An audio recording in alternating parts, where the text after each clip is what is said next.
하나님은 무한하시고 영원하시고 모르는 게 없으신 전지하신 분이고 안 계신 곳이 없으신 편재하신 분이십니다. 하나님은 스스로 계시는 자존하신 분입니다. 하나님이 자기 자신을 우리에게 있는 그대로 드러내시면 우리는 아무도 하나님을 담을 수가 없습니다. 그래서 하나님은 우리 인류에게 자기 자신을 낮추셔서 맞추어 주십니다. 같이 합시다. 맞추어 주심. 예, 하나님이 우리에게 맞추어 주십니다. 하나님은 시간과 공간을 창세 때 지으셨습니다. 우리 인간은 시간과 공간에 놓여 있습니다. 시간에 따라서 움직이고 공간에 따라서 우리가 흘러갑니다. 그러나 하나님은 시간과 공간 너머에 계시고 시간과 공간 이전에 계시고 시간과 공간을 모두 주장하기 때문에 하나님을 담을 말이 없고 하나님을 담을 소리가 없습니다. 하나님을 표현할 방법이 없습니다. 우리는 기껏해야 인간의 언어로 표현하고 기껏해야 과학자들이 말하는 3차원의 그 세계에서 살아갑니다. 시간과 공간과 인과관계에 따라서 이러하면 이러하고 저러하면 저러하다는 질서 가운데 살아갑니다. 하나님의 어떠하심이 우리 인간에게 맞추어진 것, 언어로 맞추어진 것, 그것이 바로 성경입니다. 그리고 하나님을 가장 잘 맞추어서 우리에게 보내주신 분, 그분이 바로 예수 그리스도십니다. 예수님을 보면 하나님을 보고 예수를 영접하면 하나님을 영접하고 예수의 음성을 들으면 하나님의 음성을 듣고 요한 1서 1장 1절에 그를 보고 자세히 보고 만지고 또 우리가 그 예수님이 이 땅에 오셨기 때문에 보고 자세히 보고 만지고 들은 바 된지라 요한일서 1장 1절 그것이 바로 하나님이 우리에게 맞추어 주신 예수 그리스도십니다. 주님은 이 땅에 오셔서 지극히 맞추어 주셨어요. 사마리아 여인에게 맞게 맞추어 주셨어요. 사마리아 여인에게 고상한 용어를 써서 어떤 신학적인 교리를 설명하지 않았어요. 그러나 니고데모는 배운 사람이요 또 지식인이요 바리새인이요 지도자이기 때문에 니고데모에게는 깊은 거듭남의 지식을 말씀해 주셨어요. 그러나 오히려 니고데모가 언제나 깨달음이 있었다고 보지만 그러나 예수님이 맞추어 주셨을 때 더 예수님을 만나서 큰 은혜를 입고 물동이를 던져주고 내가 메시아를 만났다라고 한 것은 바로 사마리아 여인이었어요. 주님은 아주 적절하게 맞추어 주셨어요. 믿음이 좋은 사람에게는 믿음이 좋은 대로 맞추어 주셨어요.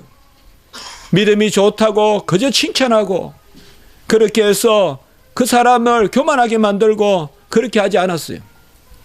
부자 청년은 말씀을 다 지켰어요. 스스로 생각하기에 자기가 죄가 없다고 생각했어요.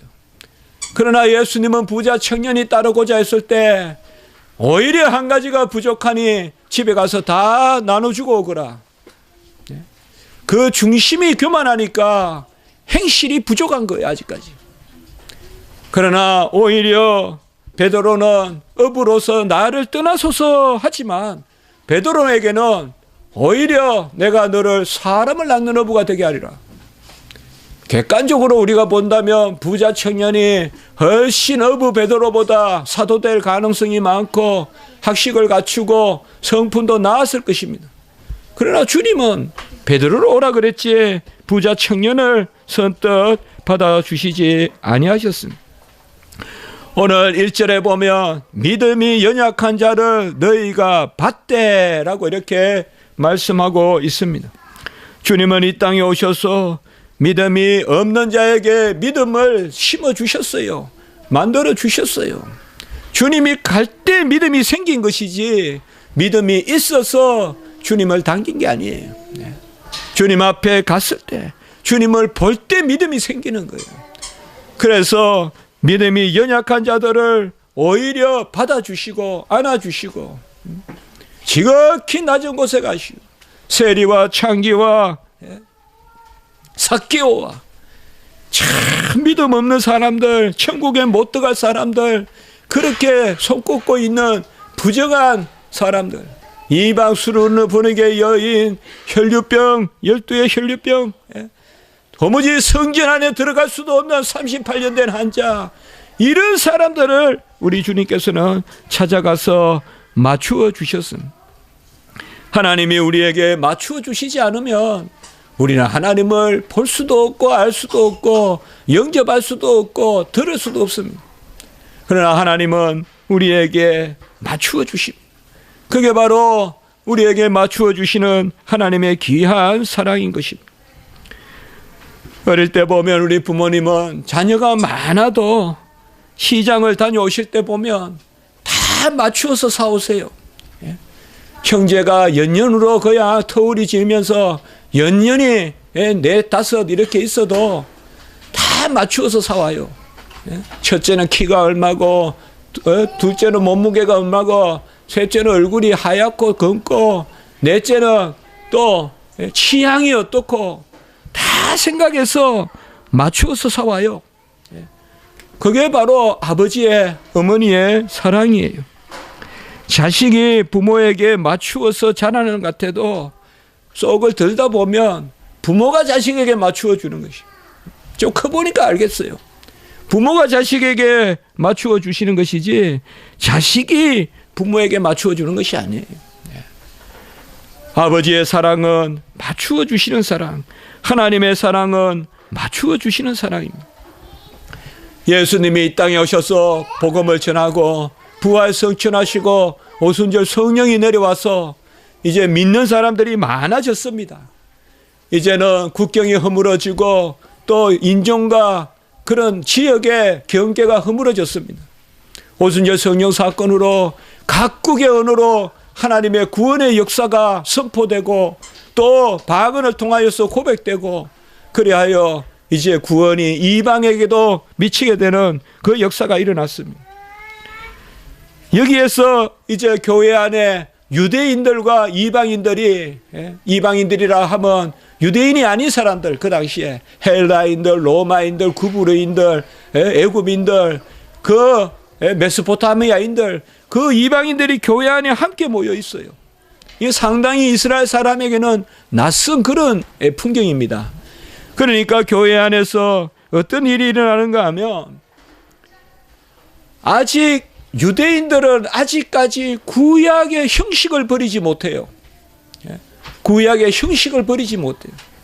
절기법과 정결례와 제사법과 이런 것을 버리지 못해요. 오직 예수 그리스도를 믿어 구원에 이르리라는 창세기 15장 6절과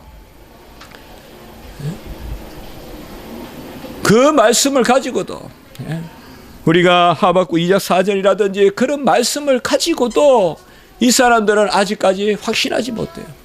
주 예수를 믿으라 너와 내 집이 구원을 얻으리라라는 복음을 듣지만은, 그러나 아직까지 형식을 버리지 못해요. 그래서 유대인들은 여전히 음식법에 매달려 있고, 정결한 음식, 부정한 음식을 나누고, 또 일마다 때마다 모든 것을 삿된 거, 부정한 거, 또 흠 있는 거 다 형식주의가 유대인들에게는 강했어요. 그래서 같이 교회 안에 있어도 유대인들은 형식주의가 강하고, 여전히 눈에는 눈, 이에는 이 하는 그 구약의 재판법도 남아있고, 예수님이 이 땅에 오셔서 다 이루었다. 모든 절기, 모든 언약, 모든 제사, 모든 의식, 모든 재판법 다 이루셨는데,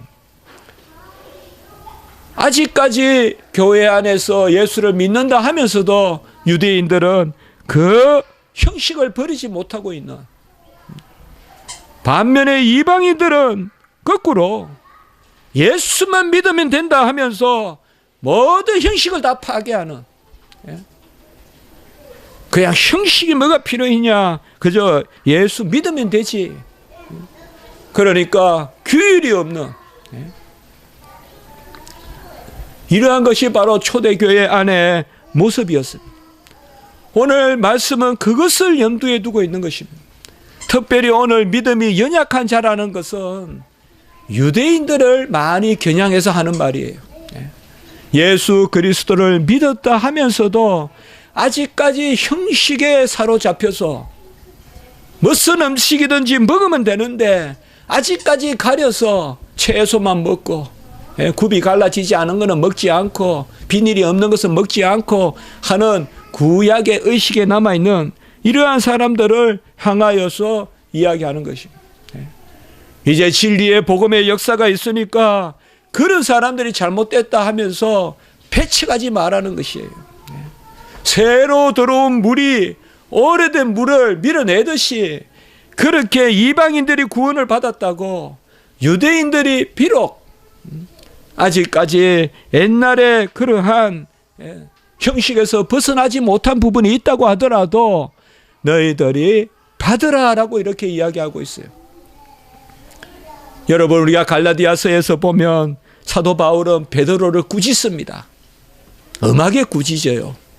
베드로가 아직까지 형식을 버리지 못하고 유대인들이 나타나면 유대인들의 형식대로 행하고 이방인들에게는 이방인에게 행하고 베드로가 고넬료의 환상을 봤으면서도 아직까지 그렇게 하니까 사도 바울이 아주 엄하게 베드로에 대해서 꾸짖는 그게 갈라디아의 말씀이 나옵니다. 갈라디아서에.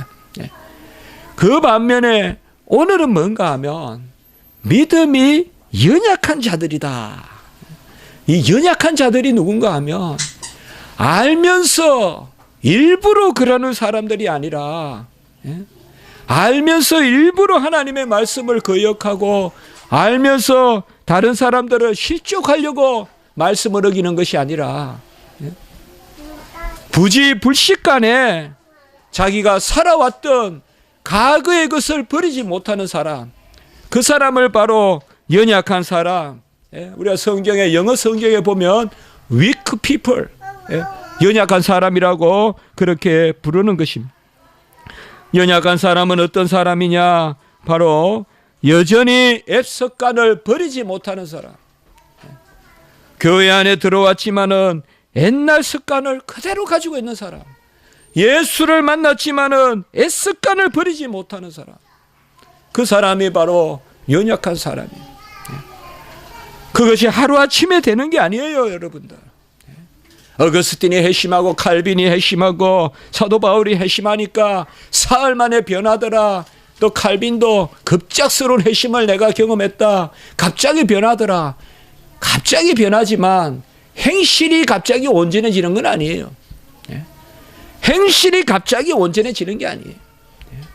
무슨 카드 바꾸듯이 그러면 카드가 흰 카드가 되고 색종이 바꾸듯이 우리의 심령이 그렇게 간단한 게 되는 게 아니에요. 신분적으로 법정적으로는 거듭나지만 우리에게 여전히 연약한 부분이 있어요. 연약한 첫 번째가 뭐냐 하면 과거의 것을 버리지 못하는 것이에요. 과거의 것을 버리지 못하는 것이 연약한 거예요.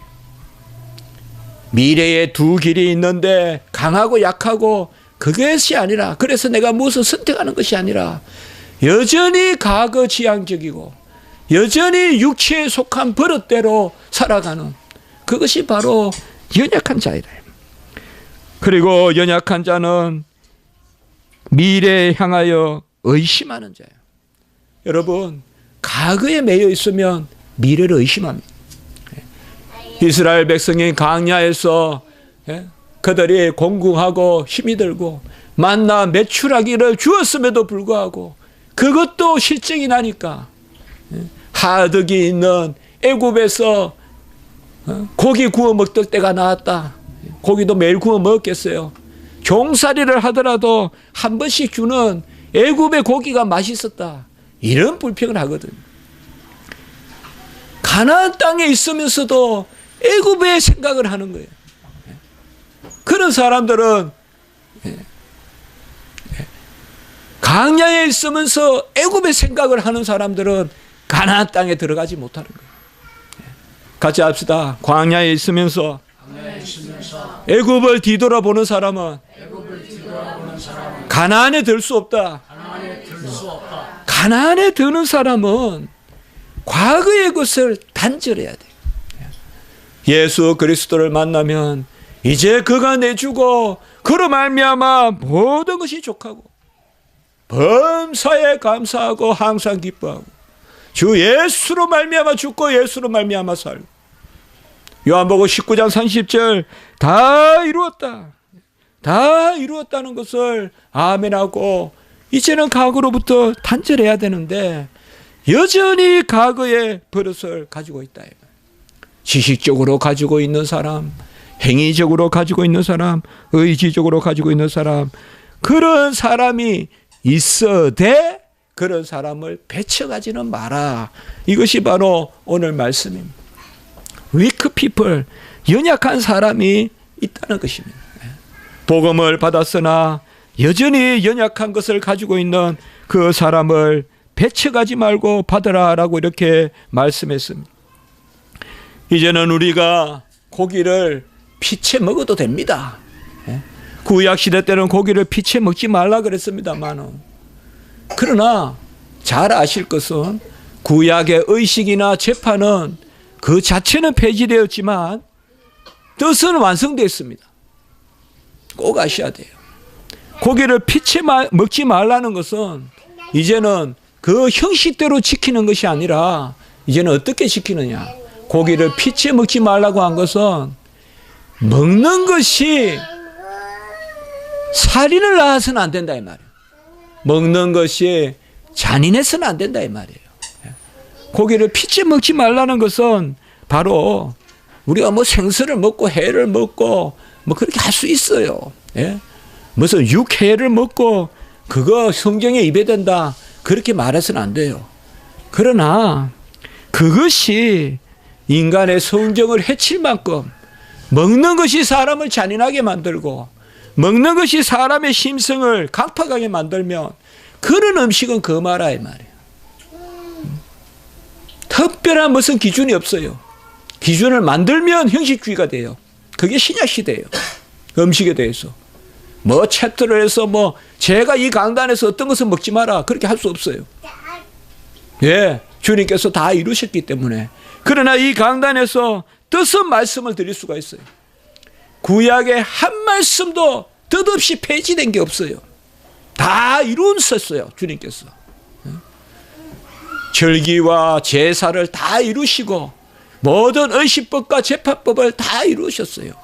눈에는 눈, 이에는 이, 그대로 행하면 안 되지만 그 공평의 뜻을 이루신 거예요, 하나님께서.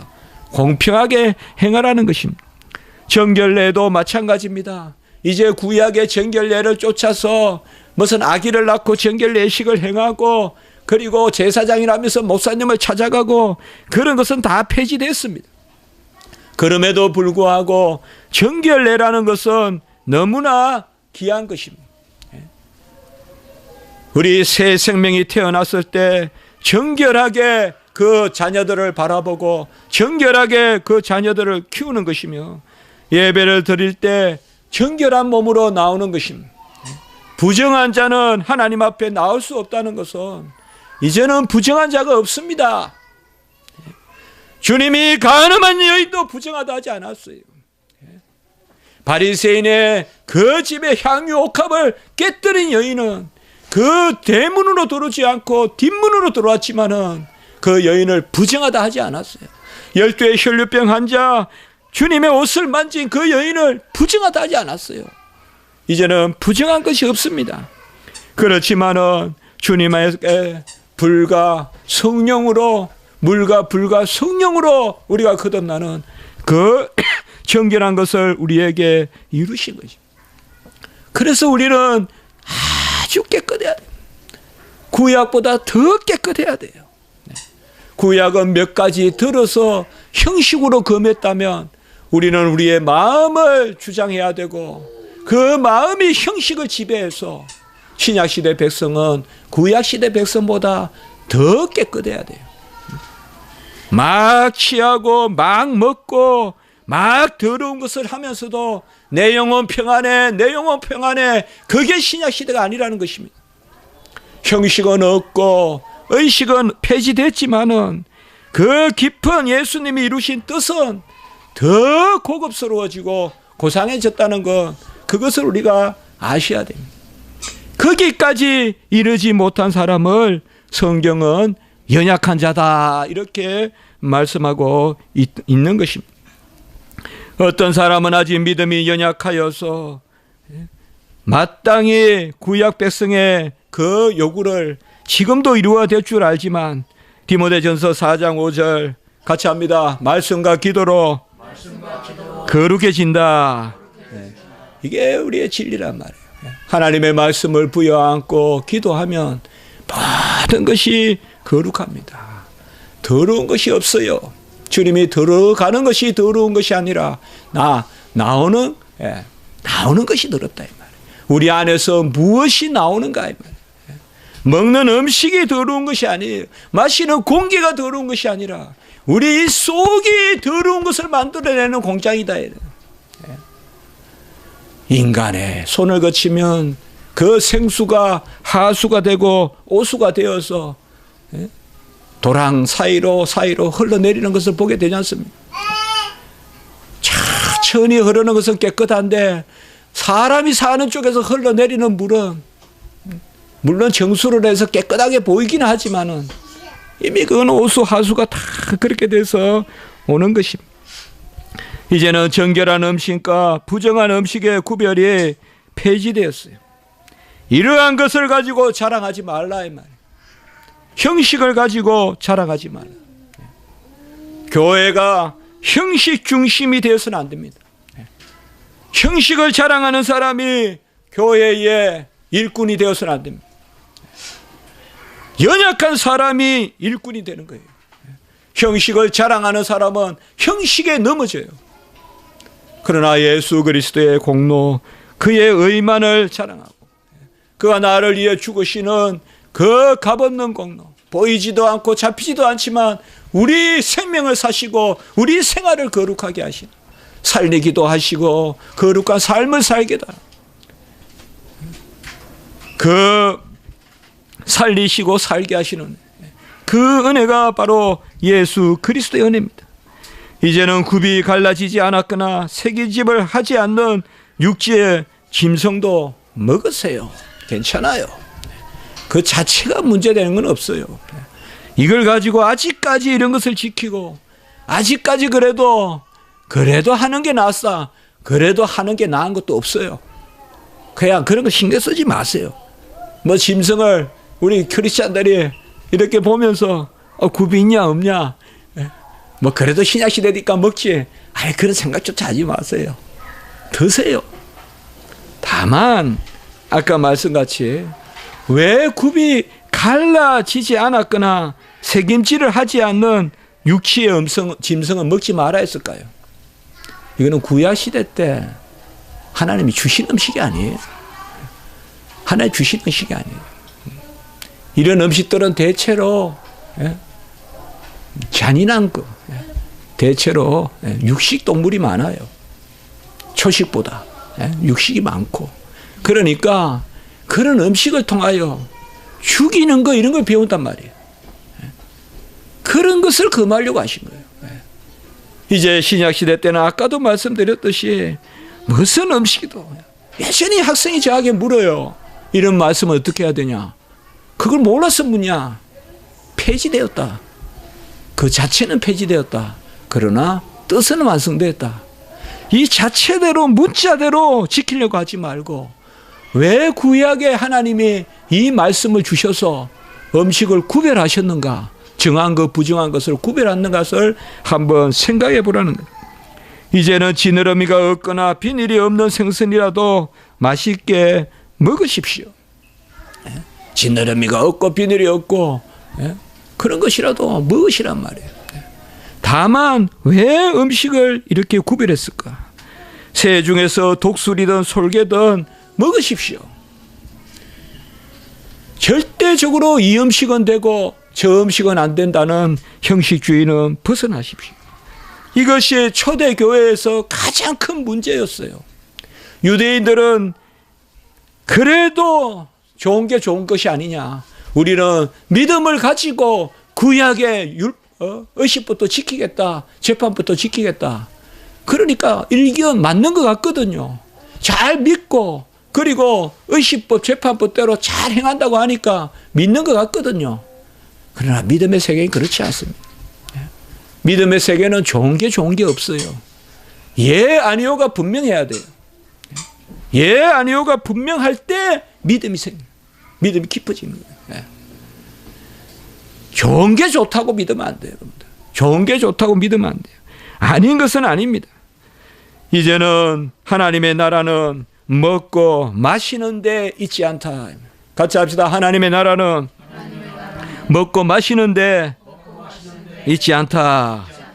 그 너머에 보라는 것이 신령한 육체요 신령한 몸이요. 고린도전서 10장 3절 10장 4절 신령한 주님의 몸으로 살고 신령한 주님의 그 물로 우리가 사는 것이죠. 나는 생명의 떡이니 내게 오는 자는 영원히 내게 오는 자는 결코 줄이지 아니하고 나를 믿는 자는 영원히 목마르지 아니하리라. 요한복음 6장 35절. 그 너머에 우리가 음식을 먹는단 말이에요. 신령한 음식과 신령한 음료를 내가 마시기 때문에 고린도전서 10장 3절 10장 4절 바로 신령한 음료, 신령한 음식은 예수 그리스도시다라고 이야기하잖아요. 구약 시대 때는 만나와 메추라기를 먹었거니와 강야에서 이제는 우리가 신령한 음료를 마시고 신령한 음식을 먹는다 이 말이에요. 그 음식이 6장 55절 요한복음에 참된 음료요 참된 양식이다라는 것입니다. 형식은 폐지됐습니다. 여러분 누가 교회 다니는데 우리는 성경에서 무화과가 많이 나오니까 하박국서에도 나오고 하니까 꽃감은 안 좋아. 무화과가 좋아. 그래서 우리가 모임을 할 때 무화과 사가자. 그런 게 형식주의라 이 말이에요. 그런 게 믿음이 약한 사람이라 이 말이에요. 저는 누가 뭐라 그래도 꽃감이 맛있어요. 무화과보다. 아무리 무화과하고 정을 들여볼라 해도 정이 안 들어요. 무화과는. 그거 먹으면 꼭 뭐 이상해요. 무화과는 잘. 물론 무화과 좀 버릇이 되면 어떤지 몰라도. 꽃감이 하나님이 무화과만 살아가겠어요.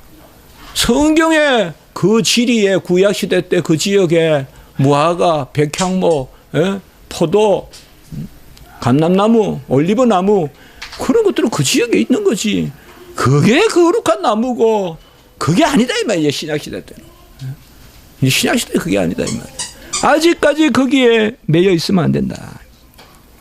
바로 이러한 것을 우리는 아디아포라다. 좀 어려운 말이지만은 구원의 비본질적인 것들이다. 구원의 본질적인 것이 아니다. 아디아포라. 해도 되고 하지 않아도 되는 영역이다. 이렇게 이야기하는 것입니다. 우리는 주일 성수를 생각합니다. 주일을 어떻게 지킬 것인가? 어떻게 하나님 앞에 나아갈 것인가? 주일 성수를 형식으로 볼 것인가? 의식으로 볼 것인가? 주일 성수는 그러하지 않습니다. 세 가지를 제가 말씀을 드리겠습니다. 음식을 놓고 형식을 놓고 우리가 무엇을 해야 되는가 해야 되지 말아야 되는가에 대한 세 가지 제가 말씀을 드려보고자 합니다. 어떤 사람은 술을 좀 마시도 되지 않겠느냐? 안 됩니다. 왜 안 될까요? 우리가 하나님을 중심에 모시고 하나님께 예배 드리는 자기 때문에 안 되는 것입니다. 첫째로 예배를 중심으로 생각하세요. 예배에 방해가 되거나 예배를 거역하거나 예배를 가로막는 일은 있을 수 없습니다. 예배를 여러분들이 중심으로 생각하시면 돼요. 예배에 문제가 없으면 문제가 없는 거예요. 술이 예배에 문제가 없습니까? 그렇게 생각하셔도 술 드세요. 술을 드시고 우리가 어떻게 예배드리겠습니까? 마음을 혼미하게 하면서 어떻게 하나님을 찬미하겠습니까? 같이 합시다. 마음과 뜻과 정성과 힘과 생명과 목숨을 다하여 내 하나님을 사랑하라. 이것은 어김없는 진리예요. 그 형식이 아니에요. 마음과 뜻과 정성과 목숨과 힘과 생명을 다하여 내 하나님을 사랑하라. 이것에 방해되는 것은 아니어야 돼요. 뭐 여러 가지 설명이 있지만 두 번째는 양심에 따라서 생각해야 돼요. 우리가 로마서 13장 5절에 보면 복종하지 아니할 수 없으니 진노 때문에 할 것이 아니라 양심을 따라 할 것이라. 하나님이 우리 안에 양심을 주세요. 그 양심에 따라서 행하시면 돼요. 코람되어 나를 지켜보시는 하나님을 생각하시고 그것에 대해서 아멘이 되는 것을 행하라는 것입니다. 특별히 음식이나 이런 데는 기준이 없어요. 무슨 음식이 정하다 부정하다 신약시대 때는 그게 없어요. 그러나 하나님 앞에서 양심상 그걸 느끼거든 먹지 마라 이거예요. 우상의 제물도 마찬가지입니다. 믿음이 강한 사람은 우상의 제물을 먹을 수 있어요. 믿음이 강한 사람은. 그러나 교회에 갓 나오고 믿음이 아직 약하다고 생각되는 사람들에게 우상의 제물을 먹으면 오해하겠죠. 제가 남산수 목사님과 다니면서 어디 점집에서 점쳤다 떡 좀 먹어라. 먹을 수 있어요. 왜? 구원이 떡에 있는 게 아니라는 걸 알기 때문에. 모든 것이 정하지 않은 것이 없어요. 말씀과 기도로 정하여지기 때문에. 그거 먹고 전도할 수 있어요. 그러나 믿음이 연약한 사람과 제가 간다 합시다. 이건 무슨 계급을 정하지 않은 게 아니라 아직 우리 예수님에 대해서 더 깊이 알지 못하고 그런 사람에게 우리가 같이 간다 합시다. 그런 사람에게는 바로 믿음이 연약한 자를 위하여 상가해 줘야 돼요. 그런 분들에게도 제가 가면서 그냥 점친 음식을 먹으면서 구원이 떡에 있는 게 아닙니다. 그러면 그분은 어떻게 생각할까요? 점을 치도 되는갑다. 이렇게 생각할 수 있잖아요. 그래서 모든 일에 양심을 쫓아서 하시면 돼요. 내 양심에 그릇기거든 더 묻지도 말고 생각하지도 말고 하지 마세요. 중요한 기준입니다. 내 양심에 그릇기거든 하지 마세요. 왜? 하나님은 우리 안에 거룩한 선한 천명의 증인을 두시는 양심을 주셨기 때문에 거듭난 양심을 주셨어요. 언제든지 하나님이 우리에게 양심으로 우리에게 가르쳐 주세요. 금방 말씀을 읽었듯이 로마서 13장 5절에 진노가 무서워서가 아니라 양심을 따라 행할 것이니라. 네, 양심을 따라 행하십시오. 세 번째 제가 기준을 말씀드리겠습니다. 세 번째 우리가 무엇을 하고 무엇을 하지 말아야 되느냐. 세 번째는 바로 기도입니다. 같이 합시다. 말씀에 따른 기도. 말씀에 따른 기도를 하세요. 뭐 여러 질문을 많이 받습니다. 어디까지가 우리가 할 수 있고 어디까지가 못하냐. 누가 연약한 사람입니까? 오늘 말하는 연약한 사람은 이 세 가지가 버릇이 안 된 사람이에요. 첫 번째는 예배 중심의 삶을 살아야 돼요. 우리 아이들을 예배에 데려오기에 힘써야 되고 우리 아이들의 첫 번째 기억이 부모가 나를 교회에 데려가셨다는 기억이 돼야 돼요. 그게 아이들의 첫 번째 기억이 돼야 돼요. 철저히 주일 성수하십시오. 우리 부모님들 철저히 자녀 교육 다른 거 필요 없어요. 예배 잘 드리는 부모의 모습 보여주세요. 첫 번째는 예배 중심의 삶을 사는가.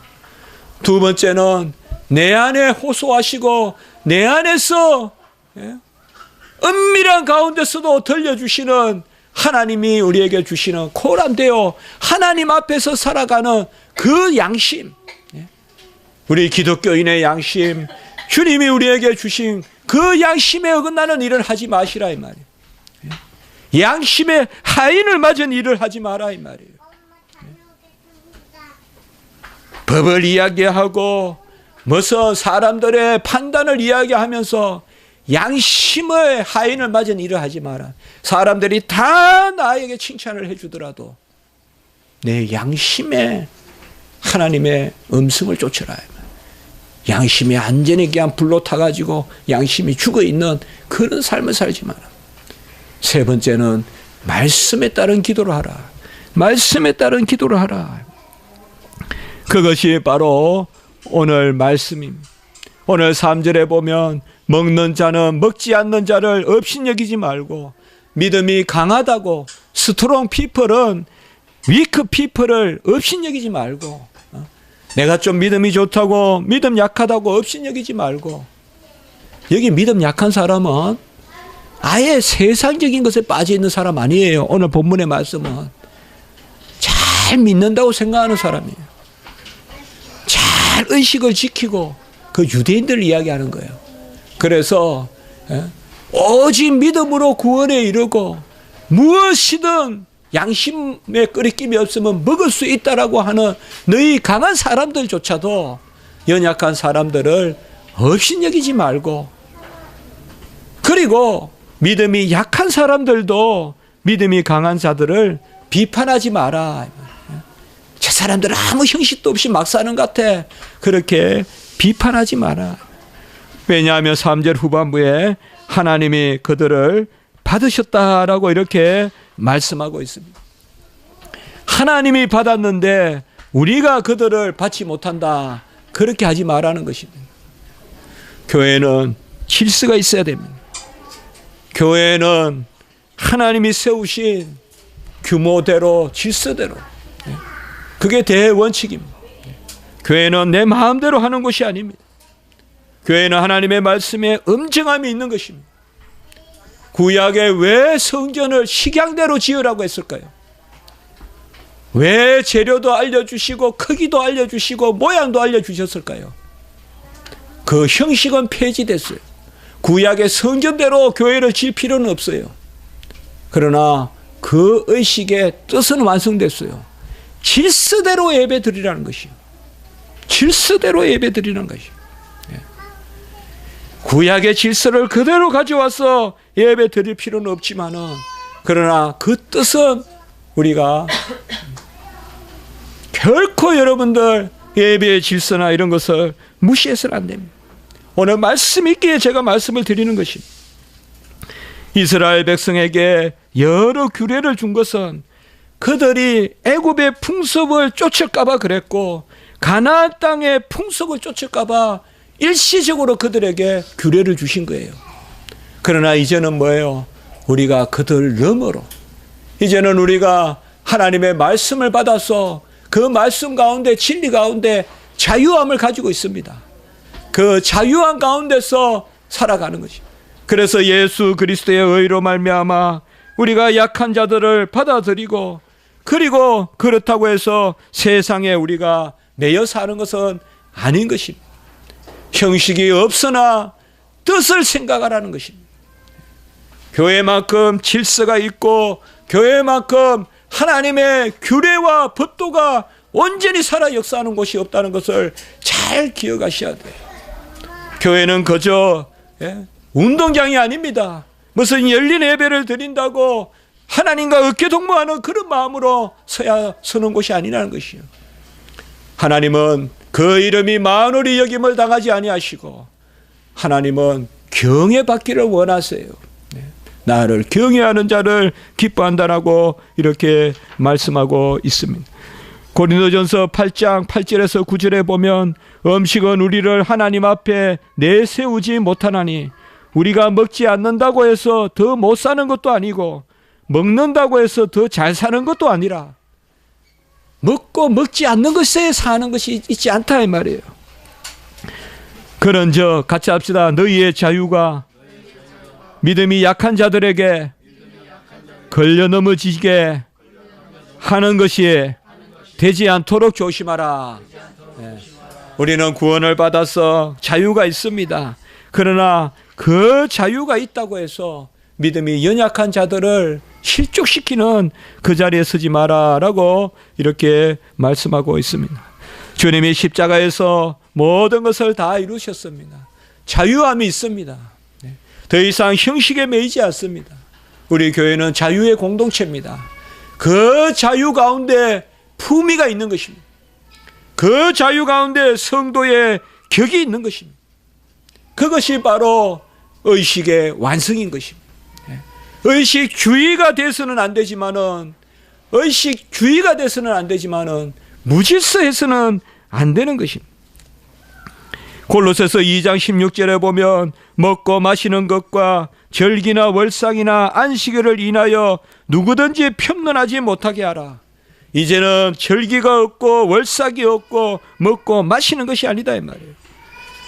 우리의 몸이신 그리스도께서, 골로새서 2장 17절, 우리의 몸이신 그리스도께서 히브리서 10장 20절, 희장을 찢고 생명의 길이 되셨다.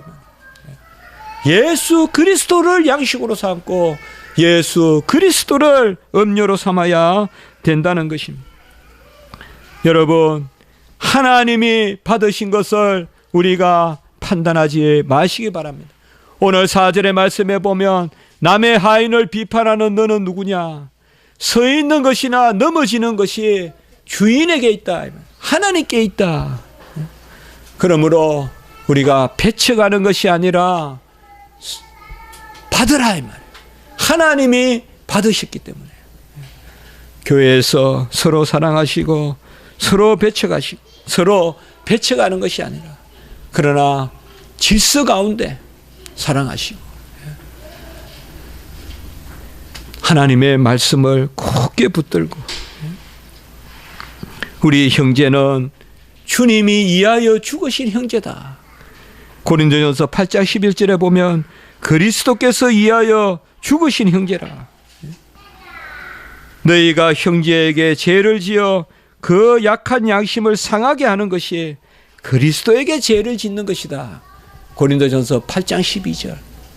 믿음이 연약하다고 형제에게 그 양심을 상하게 하는 것은 그리스도에게 죄를 짓는 것이다 라고 이렇게 말씀하고 있습니다. 말씀을 마치겠습니다. 오늘 말씀은 오늘날 우리 교회에서도 해당하는 말씀입니다. 사도 바울은 형제를 실족해 하면 내가 고기를 먹지 않고 헬라인에게나 유대인에게나 내가 맞추겠다라고 이야기했어요. 하나님이 우리에게 맞추어 주셨습니다. 우리도 이웃에 맞추어야 됩니다. 하나님이 우리에게 맞추어 주셨습니다. 예수님이 우리에게 맞추어 주셨습니다. 흠이 없고 죄가 없는 그분이 흠 없고 죄 있는 우리와 더불어 먹고 마셨습니다. 그가 우리를 위하여 십자가에 달려갔습니다. 우리도 형제에게 맞추어야 되지 않겠습니까? 나의 고상함으로 교만하거나 혹은 나의 부족함으로 열등에 빠져 있는 것이 아니라 서로 맞추어 줄 때, 내가 좀 낫더라도 연약한 자에게 맞추어 줄 때, 내가 좀 연약할 때 누군가에게 소망을 갖지 않겠습니까? 그것이 바로 교회가 되어야 되는 것입니다. 사도 바울은 내가 헬라인에게나 이방인에게나 다, 유대인에게나 헬라에게나 다 종됐다고 이야기했습니다. 다 맞추었다는 것입니다. 우리도 좀 이런 것이 필요한 것입니다. 믿음이 자라갈수록 신앙이 더 깊어질수록 우리는 독단적이 되는 것이 아니라 맞추어주는 이 하나님의 은혜를 우리가 깊이 새겨야 될 줄 믿습니다. 같이 합니다. 세우시는 권능이 주께 있음이라. 하나님이 그를 받으셨음이라. 오늘 3절에 그렇게 이야기했습니다. 우리 십자가지기 성도님들 다 하나님이 받으셨습니다.